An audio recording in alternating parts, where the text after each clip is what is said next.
എറണാകുളത്ത് കടൽക്കയറ്റം രൂക്ഷമായ എടവനക്കാട് പഞ്ചായത്തിൽ താൽക്കാലിക പരിഹാര നടപടികൾക്കായി ജില്ലാ കളക്ടർ NSK ഉമേഷ് ഫിഷറീസ് മന്ത്രിയെ കാണും. നടപടിയുടെ ഭാഗമായി 330 മീറ്റർ നീളത്തിൽ ജിയോ ബാഗ് ഉപയോഗിച്ചുള്ള സംരക്ഷണ ഭിത്തി നിർമ്മാണം നടത്തും. ഇത് 15 ദിവസത്തിനകം പൂർത്തിയാക്കും. 40 ലക്ഷം രൂപ ചെലവിലാണ് താൽക്കാലിക സംരക്ഷണ ഭിത്തി നിർമ്മിക്കുക. ഡാനി, ഈ ഇത്തരത്തിൽ 15 ദിവസത്തിനകം പൂർത്തിയാകുമെന്ന് പറയുമ്പോഴും താൽക്കാലികമാണ് ഈ സംരക്ഷണ ഭിത്തി. എത്രത്തോളം ഉൾക്കൊള്ളും അവിടുത്തെ ജനങ്ങൾ? ഇത് എന്തൊക്കെയാണ് വിശദാംശങ്ങൾ?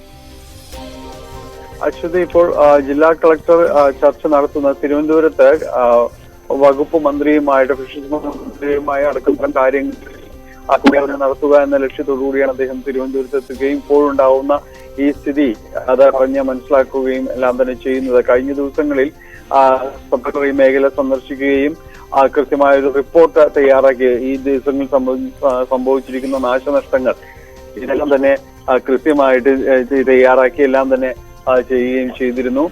ഇതിന്റെ ഫലമായിട്ടാണ് ഇപ്പോൾ ഇവിടെ ഇതുമായി ബന്ധപ്പെട്ടുകൊണ്ടൊരു ചർച്ചകളിലേക്ക് കടന്നിരിക്കുകയും ചെയ്യുന്നത്. ഈ പ്രദേശത്തെ ജനങ്ങൾ വലിയ രീതിയിൽ തന്നെ ഗുരുതരമായ രീതിയിൽ കടലാക്രമണ ഭീഷണി അടക്കം നേരിടുന്ന വീടുകൾ അപ്പോൾ ശാശ്വതമായ രീതിയിലുള്ള ഒരു പരിഹാര നടപടികളാണ് അവർക്ക് വേണ്ടത്.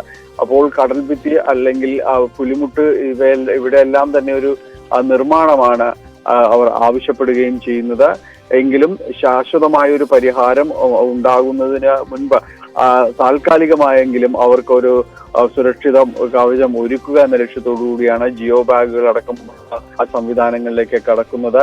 ഏതായാലും അത്തരം കാര്യങ്ങൾ ഇതിനിടയിൽ പൂർത്തിയാക്കാമെന്നാണ് ജില്ലാ ഭരണകൂടം ഉറപ്പു നൽകുന്നത്. ഇന്ന് CPM-ന്റെ നേതൃത്വത്തിൽ രാപ്പകൽ സമരം അടക്കം ഉള്ള കാര്യങ്ങൾ ഈ മേഖലയിൽ നടക്കുന്നുണ്ട്. കടലാക്രമണം ഇപ്പോഴും ഈ മേഖലയിൽ തുടരുകയുമാണ്. ശരി, ഡാനി പോളാണ് വിവരങ്ങൾ നൽകി. എന്തായാലും എടവനക്കാട്ട് വലിയ പ്രതിഷേധത്തിലായിരുന്നു ജനങ്ങൾ. അവരുടെ പ്രശ്നത്തിന് ഉടനെ പരിഹാരമുണ്ടാകുമെന്ന് നമുക്ക് പ്രതീക്ഷിക്കാം.